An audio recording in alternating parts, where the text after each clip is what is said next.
आत्मा अजर अमर और अविनाशी है। जब यह किसी सजीव के शरीर से बाहर निकलती है तो शरीर मृत हो जाता है। तब यह आत्मा पहले के शरीर के द्वारा किए गए अच्छे बुरे कर्मों के अनुसार पुनः किसी उच्च या नीच योनि में जन्म लेगी। मादा की योनि से तुरंत बाहर आने के बाद वह शिशु जोर जोर से चिल्लाने लगता है और जैसे ही वह माँ के स्तन के दूध को पीता है, दूध की घूंट जैसे जैसे उसके उदर में जाती है वैसे वैसे वह शांत होता जाता है। जन्म लेते ही चिल्लाना, अपनी भूख को शांत करने के लिए अपनी माता के स्तन को पकड़कर दूध की घूंट मुख द्वारा पीना, ये दोनों उस शिशु द्वारा करने से यह 100% दर्शाता है कि आत्मा के साथ उसकी पुनः जन्म की चेतना का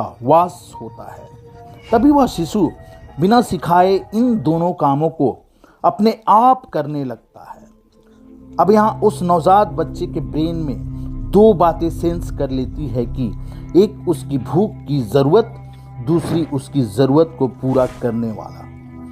माँ के ममत्व और उनकी दूध की कीमत कोई नहीं चुका सकता और जब जब उस नवजात बच्चे को भूख लगती है तब तब वह अपनी माँ को खोजता है और माँ अपने मत्त और स्नेह से आलिंगन कर उसे दूध पिलाती हैं। एक माँ एक शिशु 100 लोगों के बीच भी यदि वह नवजात बच्चा रहे और उस बच्चे की माँ वहाँ छिपी भी रहे तो उस बच्चे को जब भूख लगेगी तो वह अपनी माता को वहाँ खोज लेगा। उस बच्चे की आंखें अपनी माता को पहचान लेगी और किसी के गोद में वह नहीं ठहरेगा। एक तरफ भूख, दूसरी तरफ भूख की मिटाने वाली। पेट के भरने के बाद वह जैसे जैसे थोड़ा बड़ा होता है अपनी माँ से उस बच्चे की ज़रूरत पूरा होने से वह तुरंत गोद से उतरकर भागने लगता है। यही वो स्थान है जहाँ स्वार्थ की भावना उसके विवेक में जागृत होती है। जब बच्चे की एज 6 महीने की होती है वह दूध के अलावा और कोई खाने की वस्तु से अपना वह पेट भरता है। तब यदि वह टॉफ़ी, बिस्कुट और केक जैसी चीज़ें हो जो उसके पिता लाकर उसे देते हों, अब बच्चा उनको अपनी भूख की तृप्ति के लिए खोजता है और अब उस बच्चे की माता से लगाव थोड़ा थोड़ा कम होने लगता है क्योंकि उसकी ज़रूरत अब पिता से पूरी होने लगती है और अब वह अपने पिता को ही ज़्यादा ढूंढने लगता है। यही वो स्थान है जहाँ वह बच्चा छल का ज्ञान सीखता है। अब माता अपने पति यानी अब उसके पिता से कहती हैं कि देखिए ना, बाबू सिर्फ आपको ही खोजता है, मेरी तो अब उसकी ज़रूरत ही नहीं है। और पिता इसलिए खुश होते हैं कि बाबू तो अब ज़्यादा उनसे ही प्यार करता है। और बालक जैसे जैसे थोड़ा बड़ा होता जाता है उनकी माता पिता उस बालक की प्रत्येक एक ज़रूरत को उसे अपना राजकुमार या राजकुमारी मानकर पूरा करते हैं। जैसे अच्छे कपड़े, अच्छे जूते, मोबाइल, बाइक, लैपटॉप, 56 इंच की टीवी, 1 लाख की म्यूजिक सिस्टम, न जाने और क्या उसकी युवा अवस्था तक देते जाते हैं। यहाँ बच्चों की आवश्यकताओं की पूर्ति के लिए न जाने माता पिता किस प्रकार से पूरा करते हैं, इस बात की लेशन हम अपने बच्चों को पढ़ाना भूल जाते हैं।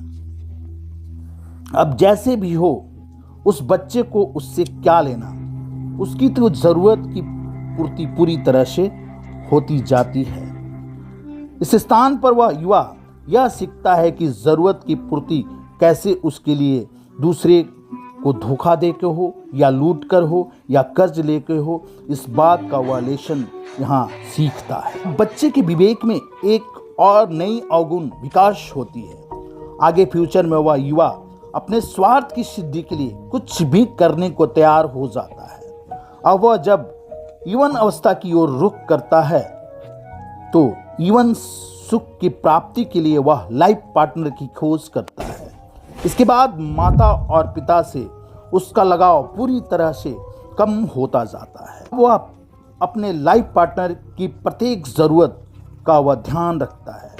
उसकी विवाह की जाती है, उसके बच्चे जन्म लेते हैं और इधर उसके माता पिता वृद्ध अवस्था की ओर रुख करते। अपने बच्चे और अपनी पत्नी की ज़रूरत को पूरा करते करते माता और पिता की ज़रूरत को कम करते जाता है।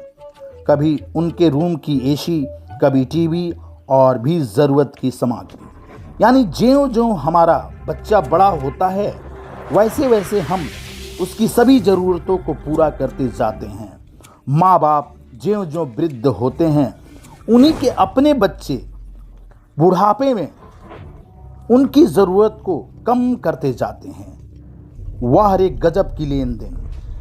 आपने यहाँ यह देखा कि एक नवजात शिशु किस प्रकार अपनी माता के दूध की घूंट की ज़रूरत से विभिन्न तरह के अवगुणों को सीखता है। यानी एक इन्फेंट बेबी की लर्निंग लेसन की स्टार्टिंग किस प्रकार अपनी माता से ही शुरू होती है। लेकिन क्वेश्चन यहाँ यह है कि नवजात शिशु को भूख लगेगी तो माता दूध पिलाना तो नहीं छोड़ देंगी, पिता बच्चे की ज़रूरत को पूरा करना तो नहीं छोड़ देंगे। ऐसा नहीं हो सकता। मैं आपसे यहाँ यह कहना चाहता हूँ कि आप अभिभावक अपने बच्चों को यह सीख देने का प्रयास करें कि माँ की दूध की प्रत्येक घूंट की कीमत ना कोई चुका सकता है और न भविष्य में किसी भी बच्चे द्वारा चुकाने की योग्यता ही आगे होगी। बच्चे अपने माता की दूध को पीते पीते स्वार्थ और छल का लेशन न सीखें। पिता के निस्वार्थ प्यार और उनके त्याग की कीमत को समझें। यदि आप किसी के त्याग और निस्वार्थ किए गए कर्म की कीमत को समझने लगे तो ऐसे अवगुण विचारों का आपके मन में कभी समावेश नहीं होगा। इस दुनिया की प्रत्येक वस्तु को धन के माध्यम से खरीदी जा सकती है, लेकिन माता और पिता के प्यार, ममत्व, स्नेह, उनके द्वारा किए गए निस्वार्थ कर्म को हम कभी नहीं भूल सकते।